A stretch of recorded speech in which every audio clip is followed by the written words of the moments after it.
Hello Gates. Nancy Culp's life was filled with extraordinary chapters, and her memoir paints a vivid picture of the woman behind the characters she brought to life. Born Nancy Jane Culp in 1921 in Harrisburg, Pennsylvania, she grew up as an only child, very close to her parents. Her mother, Marjorie, was a teacher who eventually became a principal, instilling in Nancy a love for education and discipline. Her father, Robert, was a traveling salesman, and his frequent absences taught Nancy independence and adaptability, qualities that would later define her. She attended Florida State College for Women, now Florida State University, and earned a journalism degree in 1943 during the height of World War II. She wrote for the Miami Beach Tropics, where she gained experience and exposure to the entertainment world, which would eventually pull her toward Hollywood. After further studies at the University of Miami, Nancy felt compelled to serve her country and enlisted in the Naval Reserve's WAVES program, serving with distinction until 1946. Her acting career began in 1951 with a small part in The Model and The Marriage Broker.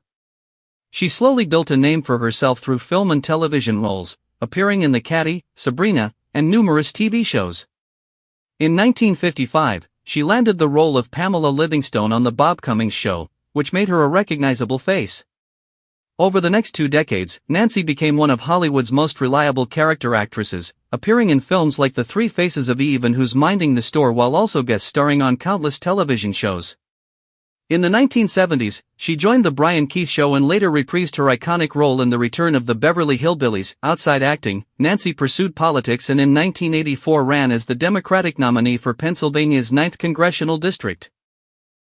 Though she lost, her campaign reflected her commitment to public service. Later, she turned to education, teaching acting at Juniata College, where students admired her wit and depth of experience. Nancy's personal life included her marriage to Charles Malcolm Duns, which ended in divorce in 1961. After retiring, she embraced rural life on a Connecticut farm before settling in Palm Springs, where she dedicated her time to animal welfare, theater, and advocacy for people with disabilities. Her memoir reveals her admiration for comedian Red Fox, whom she described as massive not just in fame but in personality. She recalled being mesmerized by his presence and fearlessness, contrasting him with the prim characters she was known for. Nancy respected his ability to live and perform unapologetically, inspiring her to embrace authenticity.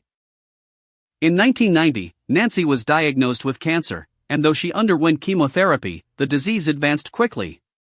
She passed away in 1991 at the age of 69 in Palm Desert, California, and was laid to rest in Pennsylvania.